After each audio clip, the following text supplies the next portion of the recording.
Strong. Jamie, can you hear us now?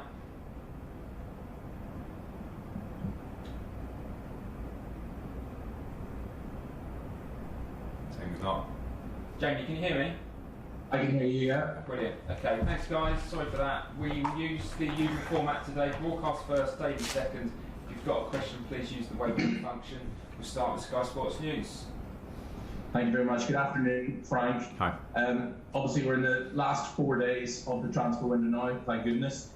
In your case, it might be more about which players are leaving the club, be it permanently or on loan. How important is it for you to thin out the squad because you can't keep everyone happy, obviously? I wouldn't call it thinning out the squad. I'm not sure that's the right term, but we do have a big squad.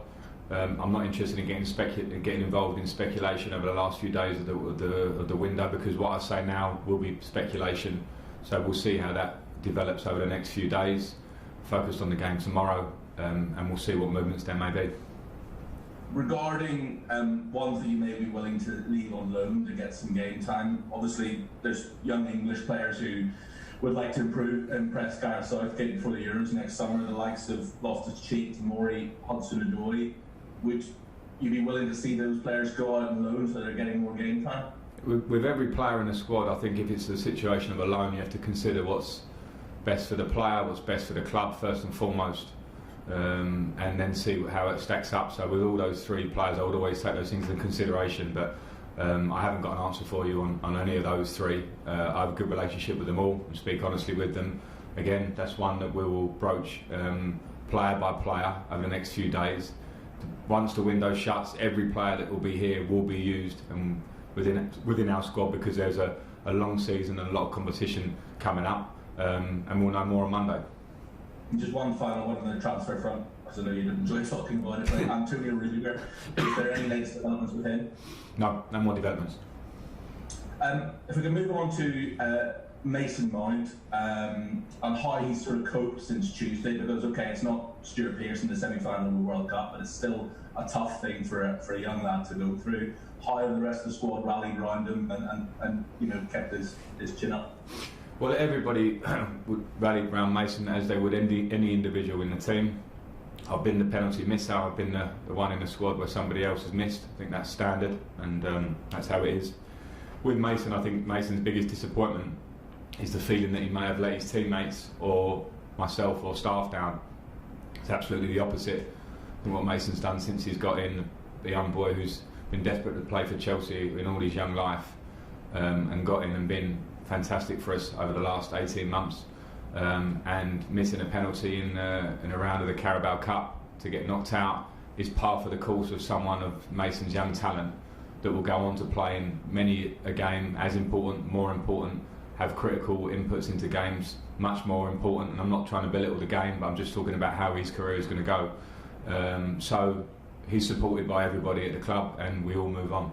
One more, please, Jamie. Just one final question from me, if you don't mind. Sorry, just one final one. I'm conscious I've already asked you about the handball situation this week, but I'm going to ask you about it again, because we've now had clarification that the Eric Dyer incident last Sunday would still be considered a handball, because as soon as your arm goes above your shoulder, that's automatically a handball. It's in the laws of the game.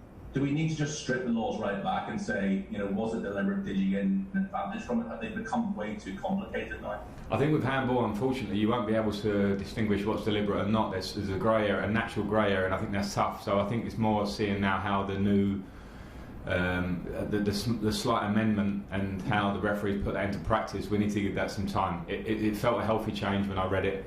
And let's see how it works in real time, because it's not also easy for the referees. It's a difficult rule to have a clinical decision on in those sort of in-between moments of natural positions and jumping and all those things. So we'll see. John Southall, 5 Line.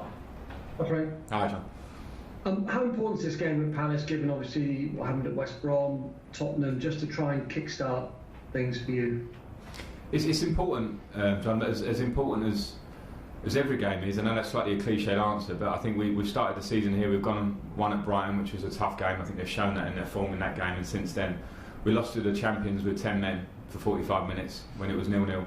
And then at West Brom, of course, the first 30 minutes, 3 clear mistakes make goals, and normally you lose those games. We managed to get a point, so I think there's certainly some clear perspective needs to go into our first 3 games. But of course we want to win the game against Palace, because we want to win games. We want to find that feeling of win and win and win, which is absolutely capable of this team. But we're absolutely very early on in the season as a group, with players that are now coming fit, of new signings that will be getting more settled every day that we train together and improve together. So I'm not concerned. We will attack the game with confidence and a real desire to win, and that's what we should do with every game.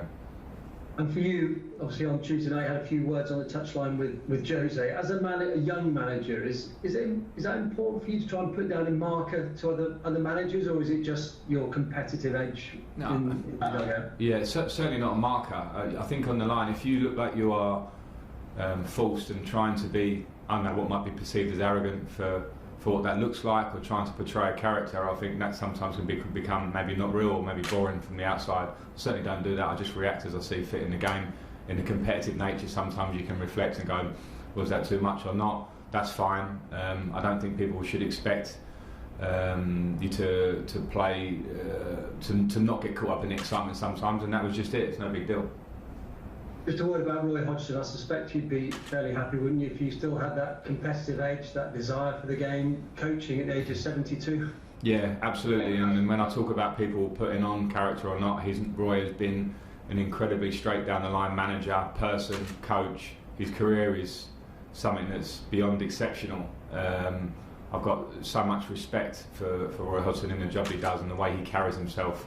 Don't want to preempt it, but there'll be no touchline spats with me and Roy tomorrow, because I've got too much respect for him and think he's just brilliant as a man. And just the normal question about Pulisic, Ziyech. What's the news on them? Pulisic is in the squad for tomorrow. He won't start the match because of the injury he's had, and it's been a difficult injury. And I am very keen to get him back in there, so it's great to have him back for himself and for the boost I think it gives the team. He's an important player for us. Hakim Ziyech is getting closer, but not quite fit enough to be on the bench. Okay, thanks John. Olivia, PLP. Hi Frank. Hi. You've played a lot of centre-backs at your time at Chelsea, and you've played in teams where you've had a solid centre-back pairing that have played for the majority of the season. Is that something, obviously we saw Zuma and Tomori play in the Carabao Cup, is that something you're looking to do, to find someone to play next to Thiago Silva, or do you think you're going to keep chopping and changing? I think most coaches would tell you in an ideal world that you can find a pretty settled back two. You also need competition through a season that lasts sort of 60 games. There are not many teams that will say this is our back two for the whole of the season. I think it's impossible in the modern day. But you strive for that, and for that you need a consistency in performance, relationships to build through the season. And last year we had to change a lot, and of course this year there'll be times when it changes a lot. I think when you maybe get far down the line in a project, or when you're working with a team and you find that stability in picking the same players very regularly, I think that's when you're in a happy place. But for most managers or teams in the process, which we are, you have to try and strive to find the right solution sometimes, and it means some change. But I trust all the players. We're working together to try and find the best in every area of the pitch, and naturally, as I say, there won't be many teams in the Premier League that probably can say we picked that back four, those back centre backs for a season. It's not really possible. We spoke about Havertz and Werner. They're the two players we've seen the most in the Premier League this season. A couple of times they've been in their, say, favoured positions. Havertz against West Brom, I thought had a really good game. How do you think Ziyech and Pulisic, when they come back in, can affect those players and bring out the best in Havertz and Werner? Yeah, I think they all will bring out the best in each other. Of course, it's a huge miss for us to not have Christian and Hakim fit at this stage of the season. We're all excited to start.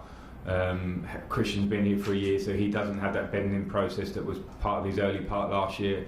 Hakim is going to bring something completely different for us, and I think they will help complement not just Kai and Timo, but the attacking players that we have, because again we will need to be able to use different players throughout the course of a season. But yeah, I'm very excited to have those players fit.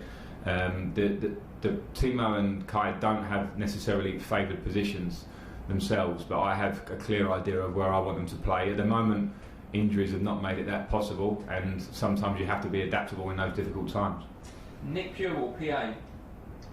Frank, just obviously with the thing with Jose, I know you're saying it's no big deal. He was suggesting that he was just trying to give you some advice, really, just saying that when a team's losing, that's when they need their manager to be, I think visible on the touchline is kind of what he's suggesting. I know your relationship obviously changes because you're rivals now, but can you still take advice from other managers? Obviously, he's got more experience than you. It doesn't mean he's a better manager than you, does it? But can you still take advantage from someone that you've had when the relationship changes? I don't think any remarks made on the touchline during a game can be called advice. I mean, they can probably be wrapped up as advice after a game when you manage to get back in the game and win on penalties. So I don't think that's the case. I would always be happy to not just take advice from fellow managers, but everything around me, whether it be my players, my staff, people that I respect, people that I listen to in football, outside football, in life. I think that's what moulds you as a manager. So I don't think the Jose incident was ever advice. It wasn't that. Okay, last two, Nizar and then Ollie Harbord. Hi Frank, thanks for your time. I just wanted to ask, there were some reports about Marcos Alonso in a half-time sort of dressing down at West Brom. I wondered what you made of that, and I also wanted to know if his long-term future or Emerson's long-term future is affected by any situation that might or might not have happened there. Yeah, I'm not going to disclose what goes on in the dressing room. I think that would be wrong. So that was it. It was a game, obviously, we were disappointed to be 3-0 down at half-time. I had to make changes. And all I ask from all the players is that whatever, for good or for bad, that the players stick together in every moment, because that's the only thing that brings a successful group. So that's as much as I've got to say on it, and it doesn't affect anything ongoing. I don't have, cannot have grudges or feelings in games that carry on. We work, we're honest with each other, and we carry on working to get better and better. And things happen during the course of the season. They happen a lot. Last question, Ollie Harbord. Hi Frank, I just wanted to ask you about Billy Gilmore. It's been almost sort of 3 months since his surgery. How is he progressing, and do you see him having a key role when he comes back into the side? Yeah, he's progressing well. It was it was forecast as a 4-month injury when he went into surgery. So like you say, it's 3 months. We're looking at about 4 weeks from now that he'll be hopefully fit, barring any hiccups, and it's been a difficult injury. So what I will say is that his attitude and how he approaches everything in his professional life is spot on, so he'll give himself the best chance to be back and as fresh as he can in hopefully 4 weeks. And yeah, he'll be an important member of the squad at that point. We all know his breakthrough last year and what he gave to the group, and we hope to see much more of that. Okay, that's the end of the broadcast section. We're now going to do the daily